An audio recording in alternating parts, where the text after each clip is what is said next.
Hello, sir. Welcome to the show. Thank you so much. Hello, Lina. Right. So, as I have mentioned now, the topic of concern is the India-China face-off. Now, even though we hear it on multiple medias and on daily basis these days, there are multiple aspects that might need better clarity. Now, from the point of view of a student, I think the first question that comes up would be, what, according to you, was the main reason behind the confrontation? Okay. See, we need to understand that the current face-off is a result of Chinese side trying to erect structures just across the LAC. This is the primary Right. reason. And they have refused to do so. And that is why India cannot allow any unilateral action to change the status quo along the LAC. Now, there have been several intrusions from China across the LAC. It has happened in 2010. Between 2010 to 2013, there were more than 500 such intrusions. But currently, they are erecting structures. Now, what are these structures? We shall discuss about them in our further discussion. But this has escalated to another level. Now, why it is happening? For that, we need to understand what is happening in China. President Xi Jinping is facing opposition in his own country. Now, it's very unprecedented for an incumbent president to be asked to step down. Now, that is happening with President Xi Jinping since March 2018. And what he did to counter it, that he abolished the upper topmost term limit, which translates into the fact that he has elevated himself at the level of Mao Zedong. He will remain the lifelong president of the Communist Party of China to counter all these things. Now, second point, that post-COVID crisis, we all know the virus came from Wuhan. The Right. Chinese government has been accused of mishandling this crisis, and President Xi has put stringent security measures for his own party cadre for surveillance purpose of his own party cadre. Now, this has again been facing stiff opposition in China. People in China have engaged into criticizing President Xi Jinping on social media, despite fully being aware of the fact that they will be traced and punished, and it's already happening. And in spite of that, people are criticizing him on social media. So the domestic situation for President Xi Jinping is not very favorable. Apart from that, there is a situation in Hong Kong. Now, there is a slight history to it that I would like to divulge for all of them who are listening to this video. Hong Kong was a British protectorate since till 1997. It was handed over to China after 1997 under some conditionalities. Now, China has not obeyed those conditionalities. China has not conformed to those conditionalities. That is why there are very violent protests erupting in Hong Kong, which is again intensified now. Taiwan, again, there is a history to China. In 1949, when the Communist Revolution under Mao Zedong brought up a Chinese Communist Revolution in China, the ruling monarch, Chiang Kai-shek, he escaped to what we today know as Taiwan. America recognized Taiwan. America said, I do not recognize Mao's China, the Communist China. And this was the American position for a good 20 years. Now, with due course of time, China has asserted itself in the world like never before. We all have witnessing it every other day. Anyone who is having bilateral relations with Taiwan cannot have bilateral relations with China. But now what has happened in Taiwan, there has come a party in power which is very pro-independence and which wants to sever all its ties with China. So apart from Hong Kong, apart from domestic situation, President Xi Jinping is again facing problems in Taiwan. Now, there is another issue, that South China Sea. China has time and again claimed that entire South China Sea belongs to it, belongs to the China. But there are other Right. contesting claims by Philippines, by India to some extent, Myanmar, Vietnam. So there has been a deadlock situation in South China Sea. Now, apart from all these things, there is a growing concern in China regarding India. Most of all, the current regime, which is not towing the Chinese line, which is refusing to bow down to the Chinese pressure. So it is widely believed that the leadership under President Xi Jinping is losing its grip in China. Now, we all must remember Dolam. I'll call it Dolam, not Doklam, because Indian military calls it Dolam. It's the Chinese military that calls it Doklam. So I'll go by the Indian narrative. So during Dolam, Indian army and Indian government were very firm.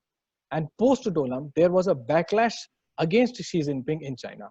So these are the reasons where I see that difficulties have emerged in China, and to divert from those situations, the tension has been escalated deliberately. It is from the top. It's not like some local commander has done it out of his own sweet will. That's it.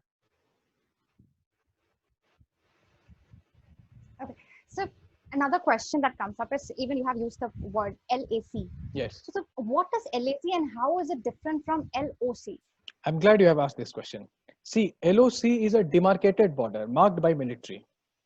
LAC is not demarcated by military. Like India-Pakistan border in Kashmir, it is LOC, All line right. of control. But the boundary between India and China, like Aksai Chin, is line of actual control. Now, LAC separates India-controlled territory from Chinese-controlled territory.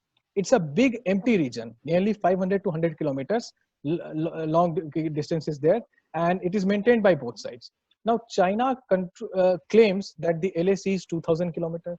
India claims that LAC is 3,488 kilometers. So we see contesting claims emerging from both sides. So there is not a clear-cut demarcation at the LAC. That is why standoffs are repeatedly happening. In 2017, it was in Dolam. In 2014, it was at Chunar Valley. And now we are seeing this in Galwan Valley. So LAC comes into bilateral agreement.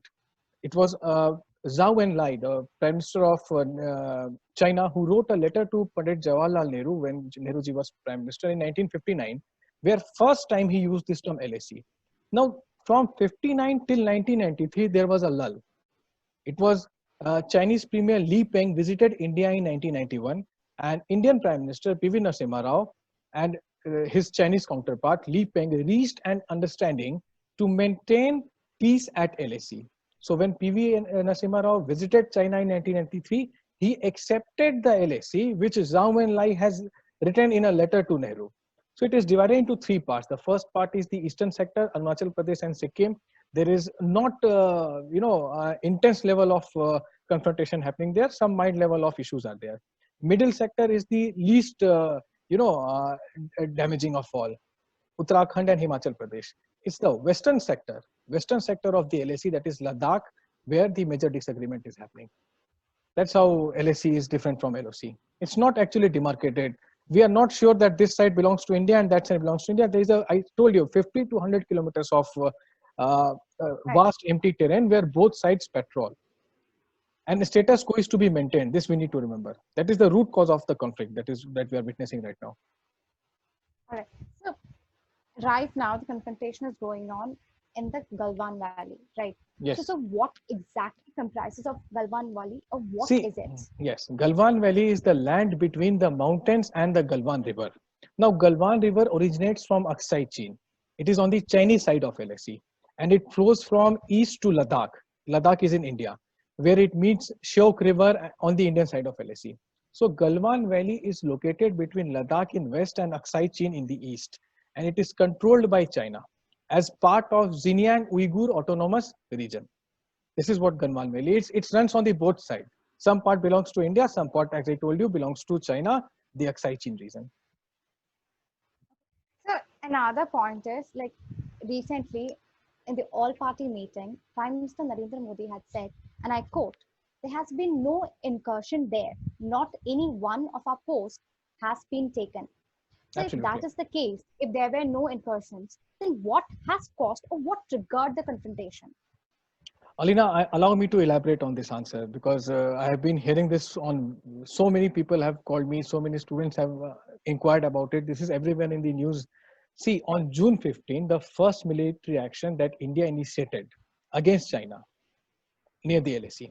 So at Galwan, around first week of May, Chinese crossed over some 100 meters across the LAC. And by the fourth week of May, India pushed them back. Now, the satellite imagery that was released by Reuters, I'm quoting one of the most authentic news agencies of the world, Reuters. They released a satellite imagery which clearly says that by the second week of June, there was an obstruction on the river, approximately 600 meters on the Chinese side of LAC. Now, rest of Galwan Valley, when they have tried to understand this, that when they have erected a structure on their side of Galwan Valley, on the river itself, Galwan River, as I told you. So, rest of Galwan Valley on the Indian side is facing dry situation for quite few days, which means probably they have built a dam. We are not sure about it, what they have built. So, implications for India is not good. because India is the lower riparian country to China, considering Right. the Galwan River. So disengagement talks happened on June 6th. Both sides agreed to move back 2 to 3 kilometers, but Chinese refused to dismantle this structure, which was a violation of status quo. As I told you, status quo cannot be unilaterally changed. The Prime Minister Modi, what he said is 100% correct. Even the External Affairs Minister Dr. S. Jaishankar has referred to this Right. structure. However, Prime Minister Modi did not state on which side of LAC the action happened. The government issued a clarification on June 20th because there was a controversy after what the Prime Minister said. So if you read the release document, which was there uploaded on the PIB, the Press Information Bureau, it says, and I quote, across the LAC. On which side of LAC, it's not saying. See, this is not a cricket Right. match where we will be, acquainted with by ball commentary. It's a very sensitive issue. And when the Indian government and the Indian military says something, I must abide by it. We all must listen to it. We are not experts that we can. I think as normal citizens, we cannot even comprehend a military map, let alone the satellite images that are released. Right. To ensure that this structure was demolished, Indian troops went there and the confrontation happened. So India has demonstrated that Chinese action will result into a violent Indian reaction. This is remarkable. All right. So, last question for the day. With different media outlets giving different suggestions about, the solution for so-and-so clashes, but what, according to you, might seem as a solution? That's a very hypothetical question, but I'll give a not so hypothetical answer. See, it depends. It depends on the fact whether China has changed anything on ground. We are still unaware. I Right. told you the Prime Minister and the Press Information Bureau release does not mention on which side of LAC the structure has been erected. Even if it has been erected on the Chinese side of LAC, it is violation of the conditions, the laws that govern the LAC. You cannot do anything on LAC unilaterally. You have to take the other party into confidence. Leave aside taking into confidence. They have intruded into our side of LAC. So it depends largely on what are the facts on ground. If yes, China has done some altered the status quo, then the status quo has to be restored. India cannot allow the LAC to be altered unilaterally. All right. So, thank you so much for being here with us today. I'm